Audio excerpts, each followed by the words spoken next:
Good morning. My name is Tundulisu. I am the Vice Chairman of Chadema, the largest opposition political party in Tanzania.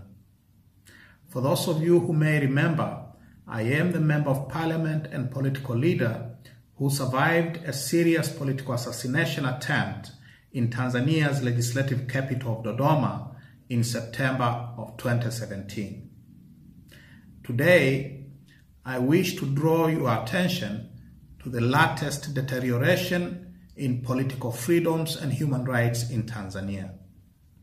Yesterday, the Magistrates Court of Dar es Salaam convicted the national leaders of Chadema of sedition, unlawful assembly, and a bewildering array of other free speech offenses in relation to an election campaign rally in Dar es Salaam in February of 2018. The national chairman and leader of the official opposition in parliament, Honorable Freeman Aikaeli Mbowe, the Secretary General of the party and deputy leader of the official opposition, Honorable John Mnyika, Chief Whip of the official opposition in parliament, Honorable Esther Bulaya, Chadema Women's Wing Chairperson and Member of Parliament, Honorable Halima James Mdee, Deputy Secretary General Salum Mwalimu, and Central Committee members and parliamentarians, Honorable Peter Msigwa, John Heche, Esther Matiko, and a former Secretary General Dr. Vincent Mashinji, were all sentenced to a fine totaling Tanzanian shillings 350 million, or roughly United States dollars 150,000, or imprisonment for a term of 5 months. They are all in prison as we speak. These sentences are a culmination of a political short trial that began 2 years ago. It was a political trial from the very beginning. Aside from the fact that those convicted and sentenced yesterday are all national leaders of the biggest opposition party in the country, the events giving rise to the case were all political events, that is to say, an election campaign rally.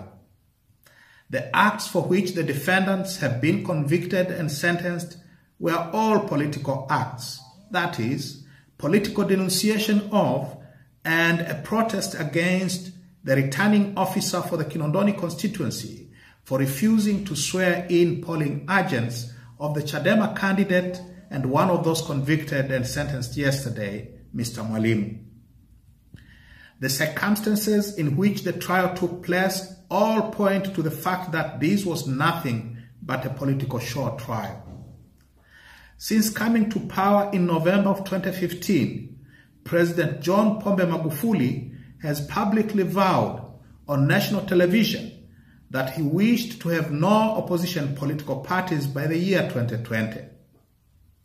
Indeed, he has made public statements on camera threatening Chadema leaders with imprisonment should they continue to criticize him and the lawlessness of his regime.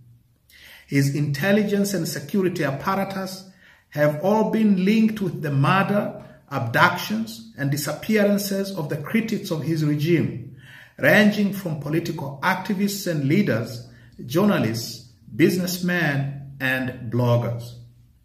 His prisons are overflowing with hundreds, if not more, of people falsely charged with serious economic crimes who are now being given the choice of paying exorbitant sums of money for their freedom or to rot indefinitely in remand prisons because the offenses they are charged with are all unbailable. So, these are the first high-level political prisoners of the Magufuli regime. The heavy sentences passed against them a few months before the general election in October that will pit them against President Magufuli and his party are political punishment. Their punishment is, however, not a crown of thorns. It is a bejeweled crown of gold. They now join a long and proud roll of honor of leaders in our country and in other parts of the world who were prepared to go to prison or worse for standing up to tyranny and oppression. They are now in the same company as our founding father, Mwalimu Julius Kambarage Nyerere, who in 1958 was convicted by the same magistrates court of Dar es Salaam for the same offense of sedition for his opposition to colonial despotism. They also joined the exalted ranks of such giants as Mzee Jomo Kenyatta, Nelson Mandela, Dr. Martin Luther King Jr., and many others who walked into glory through the prison gates of their oppressors. President Magufuli has recently promised that the forthcoming general elections in October will be free, fair, and credible. Only last week, his foreign minister, Professor Palamagamba Kabudi, promised the same thing in a meeting of the United Nations Human Rights Council in Geneva, as well as in his meeting with the U.S. Under-Secretary of State for Africa, Tibor Nagy. Yesterday's sentences against the Chadema national leaders have put paid to any illusions that the Magufuli regime is able, willing, or even prepared to hold free, fair, and credible elections in October.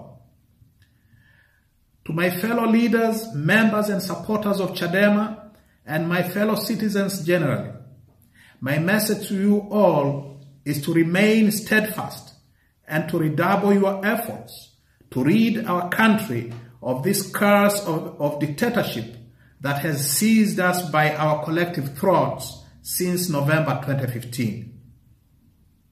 11 years before he was sent to life imprisonment for opposing the apartheid regime, Nelson Mandela said the following on 21st September 1953, and I wish to quote, "You can see that there is no easy walk to freedom anywhere, and many of us will have to pass through the valley of the shadow of death again and again before we reach the mountaintops of our desires. Dangers and difficulties have not deterred us in the past. They will not frighten us now. But we must be prepared for them like men and women who mean business, who do not waste energy in vain talk and idle action." End of quote. That is what we must do.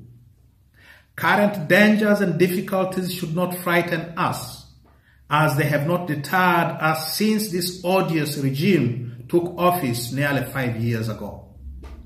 Rather, we should prepare for even greater dangers and more difficulties in the days, weeks, months, and perhaps years ahead. Justice and sympathy of the democratic world is on our side. With commitment, steadfastness, and discipline, we shall overcome this dark chapter in our country's history. To our friends and the friends of Tanzania in the international community, this is the time to take sides in this great struggle for justice, democracy, and the rule of law in Tanzania. We ask you to take the side of the democratic aspirations of the Tanzanian people and against this tyrannical regime.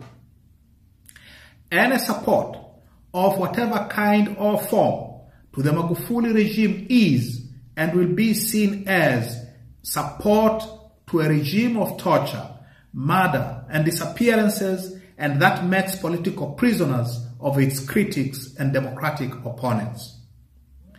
We ask you to offer more than verbal condemnations or statements of disapproval. We ask you to sanction this regime with economic and financial measures, diplomatic censure, and international isolation. We ask you to issue travel bans, asset freezes, and other measures specifically against the intelligence and security apparatus and functionaries of the regime who are known to carry out or direct the torture, murder, abductions, and disappearances and political repression in our country and their political enablers. We ask the international financial institutions, particularly the World Bank, the African Development Bank, and the International Monetary Fund, as well as individual governments, to withhold any and all financial or technical assistance of any type against the Magufuli regime until such time as there is evidence that the regime has stopped the abhorrent acts that run counter to all norms of behavior that are accepted by the international community. We ask you not to subsidize torture, murder, abductions and disappearances, and political repression by giving economic succor and diplomatic comfort to this odious autocrat. We ask you to support democracy, rule of law, and a respect for human rights and dignity.